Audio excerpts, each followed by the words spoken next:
ఓం గంగణపతే నమ ఐం సరస్వత్యే నమ శ్రీమాత్రే నమ దుందుర్గాయ నమ ఓం నమ శివాయ శివాయ గురువే నమ క్రీం క్రీం మహాకాళికాయ నమ క్లీం కృష్ణాయ గోవిందాయ గోపీచన వల్లభాయ శ్రీకృష్ణ పరబ్రహ్మణ్య నమ శ్రీరామ జయ రామ జయ జయ రామ ఓం నమో భగవతి మేధా దక్షిణామూర్తి మహ్యం మేధాం ప్రజ్ఞా ప్రయచ్చ స్వాహ రామ్ దత్తాత్రేయాయ నమ శ్రీరామ జయ రామ జయ జయ రామ రామాయ నమ శ్రీమాత్రే నమ యూట్యూబ్ ప్రేక్షకులందరికీ కూడా నమస్కారం అండి.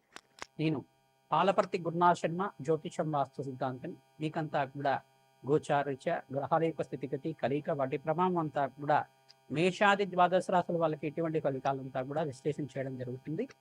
ప్రధానంగా చూసుకుంటే పరాభవనామ సంవత్సర ఉగాది శుభాకాంక్షలు అందరికీ కూడా ప్రేక్షకులకు చెప్తూ ప్రారంభిస్తున్నాం. ప్రధానంగా అందరికీ కూడా ఉగాది సందర్భంగా మేషాది ద్వాదశ రాశుల వాళ్ళకి గోచారీత్య గ్రహాల యొక్క స్థితిగతి వాటి ప్రభావం అంతా కూడా ఎటువంటి ప్రభావం వస్తుంది, ప్రధానంగా ఎటువంటి పరిహారాలంతా కూడా చేసుకుంటే కనుక శీఘ్రంగా శుభ ఫలితాలు పొందడానికి ఆస్కారం ఉంటుందో తెలుసుకోవడం జరుగుతుంది.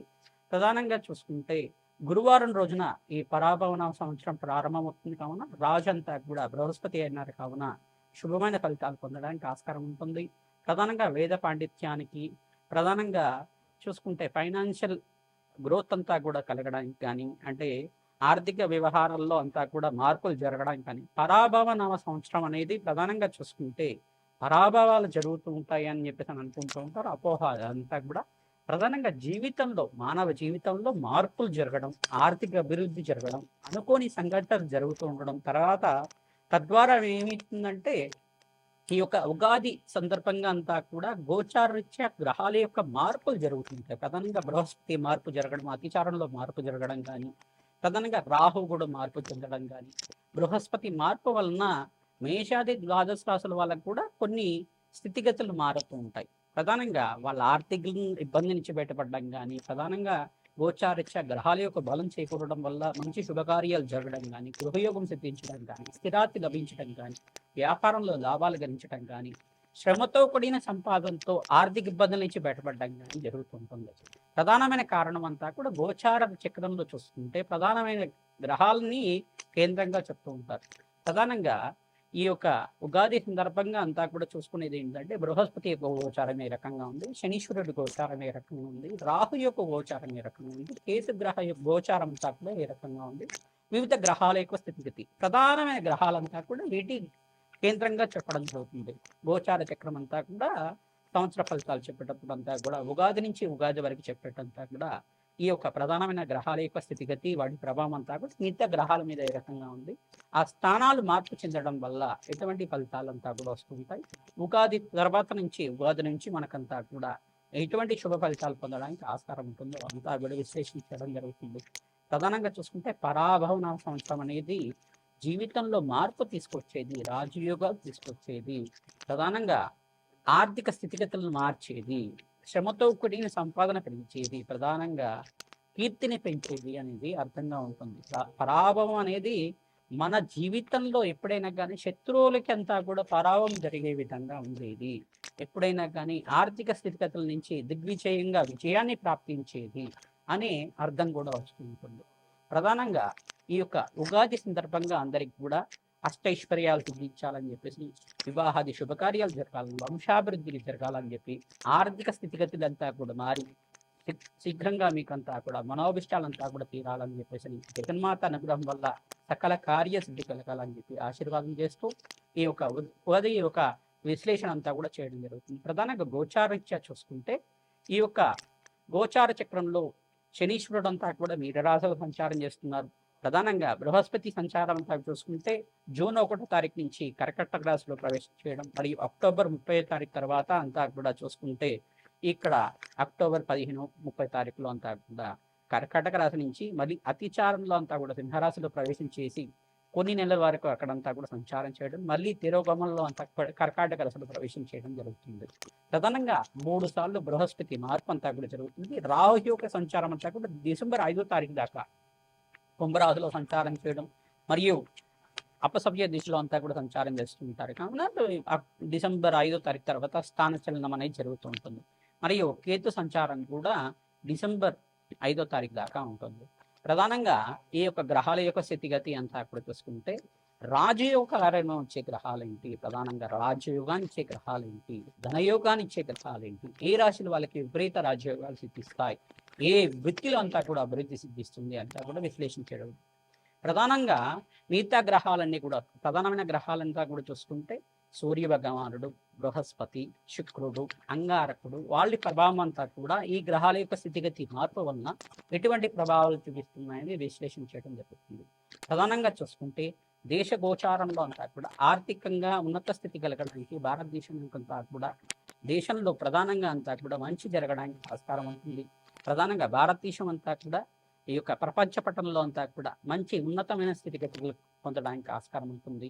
తద్వారా అంతా కూడా శ్రేష్టమైన ఫలితాలు పొందడానికి ఆస్కారం ఉంటుంది. ప్రధానంగా చూసుకుంటే గోచార చక్రంలో అష్టైశ్వర్య సిద్ధి యోగం అంతా ఏ రాశి వాళ్ళకి ఉందో అంతా కూడా విశ్లేషణ చేయడం జరుగుతుంది. శ్రీమాత్రే.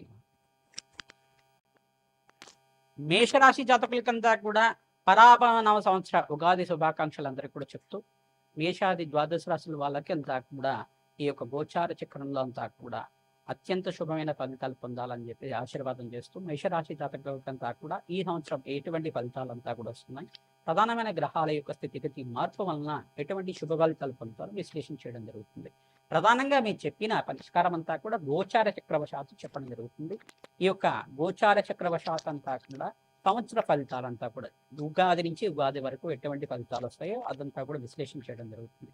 ప్రధానంగా మీకంతా కూడా చూసుకుంటే మేషరాశి జాతకులకంతా కూడా ఏ స్థానంలో శనీశ్వరుడు సంచారం అంతా కూడా ఏళ్ళనాటి శని ప్రభావం వల్ల స్వల్పంగా శ్రమతో కూడిన సంపాదన పెరుగుతూ ఉంటుంది. ప్రధానంగా బృహస్పతి మార్పు అంతా కూడా చూసుకుంటే జూన్ 1వ తారీఖు నుంచి అంతా కూడా బృహస్పతి మార్పు కర్కాటక రాశిలో ఉచ్చస్థానంలో మార్పు జరుగుతుంది.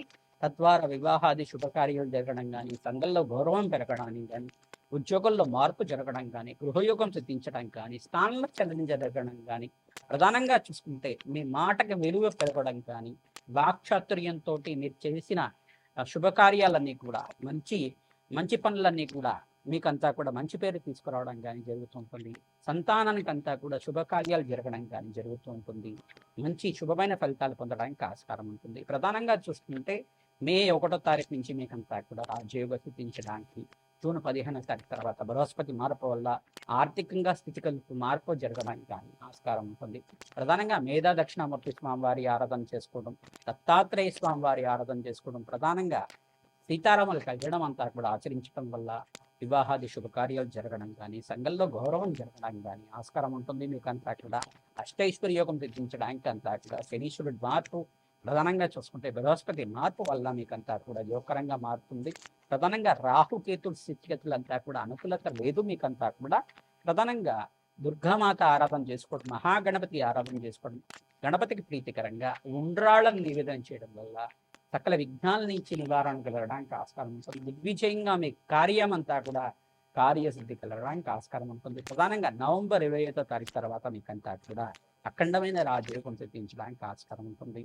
శని భగవాను ప్రీతికరంగా నలవను దానం చేయడం, ప్రధానంగా ఇక్కడ చూసుకుంటే బృహస్పతికి జాతకరీత్యా దోషం ఏమైనా ఉంటే కనుక శనగలు దానం చేసుకోవడం, శుక్రుడికి అంగారకుడికి దానాలు జపాలు ఆచరించుకోవడం, శనీశ్వరుడికి బృహస్పతికి శుక్రుడికి అంగారకుడికి జపాలు దానాలు చేసుకోవడం, నవగ్రహాలకి అభిషేకం చేయించుకోవడం, ప్రధానంగా మాస శివరాత్రి రోజున పరమేశ్వర ప్రీతికరంగా అన్నాభిషేకం చేయించడం, ప్రదోషకాల అభిషేకం చేయించడం వల్ల రాజ్యయోగ ప్రాప్తి కలుగుతుంది. అష్టైశ్వర్య యోగం సిద్ధి రావడానికి పరాభవన సంవత్సరంలో మంచి శుభమైన ఫలితాలు పొందడానికి ఆస్కారం ఉంటుంది. నూతన కాంట్రాక్ట్ ఫలితాలు కూడా సిద్ధించడానికి, ఐటీ రంగంలో వాళ్ళకి శ్రేష్టమైన ఫలితాలు పొందుతారు. వ్యవసాయ రంగంలో వాళ్ళకి కూడా ఆర్థిక స్థితిగతులంతా కూడా మెరుగుపడడానికి ఆస్కారం ఉంటుంది. ఆకస్మికంగా ధనయోగం సిద్ధించడానికి ఆస్కారం ఉంటుంది. టెక్స్టైల్ రంగంలో వాళ్ళకి కూడా రాజయోగం సిద్ధి రావడానికి ఆస్కారం ఉంటుంది. బృహస్పతి ఇక్కడ రాజుగా ఉన్నారు కావున బంగారం రేటు అంతా కూడా పెరుగుతుంది. ప్రధానంగా బంగారం రేటు పెరగడానికి ఆస్కారం ఉంటుంది. జూన్ 1వ తారీఖు తర్వాత నుంచి ఆగస్టు 28వ తారీఖు దాకా బంగారం రేటు పెరగడానికి ఆస్కారం ఉంటుంది. ప్రధానంగా చూసుకుంటే స్థితిగతులంతా కూడా మారడానికి, ఆర్థికంగా ఉన్నత స్థితి కలగడానికి ఇక్కడ బృహస్పతి మార్పు వల్ల రాజయోగం సిద్ధిస్తుంది. మీకంతా కూడా గురుకటాక్షం సిద్ధించడానికి రాజయోగ కారణం జరుగుతుంది. ఇక్కడ ఏళ్ళనాటి శని ప్రభావం అంతా కూడా ప్రబలంగా ఉంది కావున ఈ యొక్క దోషం నుంచి బయటపడటానికి ప్రతినిత్యం కూడా నలదమయంతి యొక్క చరిత్రని కారణం చేసుకోవడం వల్ల రాజయోగ ప్రాప్తి కలుగుతుంది. ప్రధానంగా మీకంతా కూడా శ్రీరామ చరిత్ర అంతా కూడా పారాయణించండి. రామాయణాన్ని అంతా కూడా బాలకాండాన్ని పారాయణం చేసుకోవడం వల్ల సకల గ్రహదోష నివారణ పడడానికి ఆస్కారం ఉంటుంది. హనుమత్ ఆరాధనలో భాగంగా మణిసూక్త పారాయణం చేసుకోవడం వల్ల రాజయోగ ప్రాప్తి కలుగుతుంది. శ్రీమాత్రే శ్రీ పరాభవన సంవత్సరం ఉగాది 2026 నుంచి అంతా కూడా మేషాది ద్వాదశ రాశుల వాళ్ళకి అష్టైశ్వర్య యోగ ప్రాప్తి కలగడానికి ఈ గ్రహాల యొక్క స్థితిగతి మార్పు అంతా కూడా గోచార చక్రవశాత్ అంతా కూడా కారణమవుతుంది. ఈ యొక్క గోచార చక్రం అనేది ఈ యొక్క స్థిర చక్రంగా ఉండదు. ప్రధానంగా గోచారిత్య అంతా కూడా గ్రహాల యొక్క మార్పు చెందుతూ ఉంటారు. వాటి స్థితిగతి కలయిక వాటి ప్రభావం వల్ల అంతా కూడా మేషాది ద్వాదశ రాశి వాళ్ళకంతా కూడా జీవితంలో మార్పు జరగడం, అష్టైశ్వర్య యోగ ప్రాప్తి కలగడం, వృత్తిలో వ్యాపారంలో ఉద్యోగంలో మార్పు జరుగుతూ ఉండడం, రాజ్యయోగ ప్రాప్తి రావడం, ఖర్చులు విపరీతంగా పెరుగుతూ ఉండడం, ఇటువంటివి జరుగుతూ ఉంటాయి. ప్రధానంగా గోచార చక్రం అనేది గ్రహాల యొక్క ప్రభావం అంతా కూడా ఈ రాశి వాళ్ళకి ఎటువంటి ప్రభావం చూపిస్తుంది అనేది సూచనప్రాయంగా చెప్పడం జరుగుతుంది. జన్మ జాతకమే ప్రధానమైన జాతకంగా ఉంటుంది కావున ప్రతినిత్యం కూడా గోమాత సేవ చేసుకోవడం, ప్రధానంగా బీదవాళ్ళకి అన్నదానం చేయడం, ప్రధానంగా వీరంతా కూడా మేషాది ద్వాదశ రాశుల వాళ్ళు ప్రతినిత్యం కూడా రావి చెట్టు వేప చెట్టు ఉన్న ప్రాంతం దగ్గర ఈ యొక్క రాహుకాల దీపాలు వెలిగించడం కానీ, ఆవునేత దీపాలు వెలిగించడం కానీ, అఖండ దీపంలో ఉప్పు దీపం అని చెప్పేసి అంటారు. అఖండ దీపంలో అంతా కూడా నువ్వుల నూనెతో దీపం వెలిగించి అక్కడంతా కూడా బెల్లాన్ని నివేదన చేయడం, చెమ్మిలిని నివేదన చేయడం, చీమలకి ఆహారంగా బెల్లాన్ని నివేదన చేయడం వల్ల అప్పుల బాధల నుంచి బయటపడడం కానీ, రాజయోగ ప్రాప్తి కలగడం కానీ ఆస్కారం ఉంటుంది.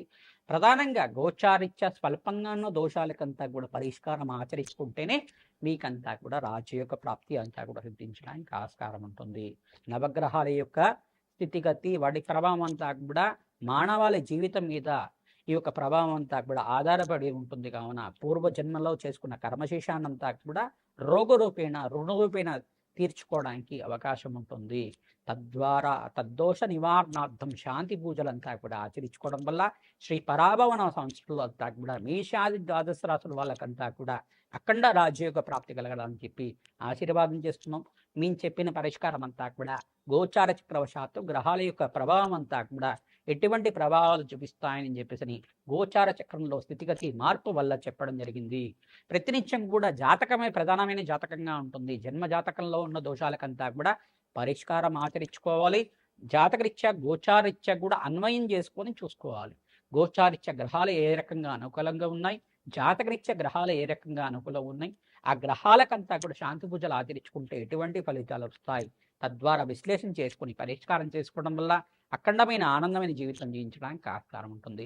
ప్రతినిత్యం కూడా ఈ యొక్క అన్నదానం చేయడానికి ప్రయత్నం చేయండి. కులదేవత ఆరాధన చేసుకోండి, పరమేశ్వరుడి ఆరాధన చేయండి. తద్వారా జగన్మాత ఆరాధన చేసుకోవడం వల్ల రాజ్య యొక్క ప్రాప్తి కలుగుతుంది. శ్రీమాత్రే నమః.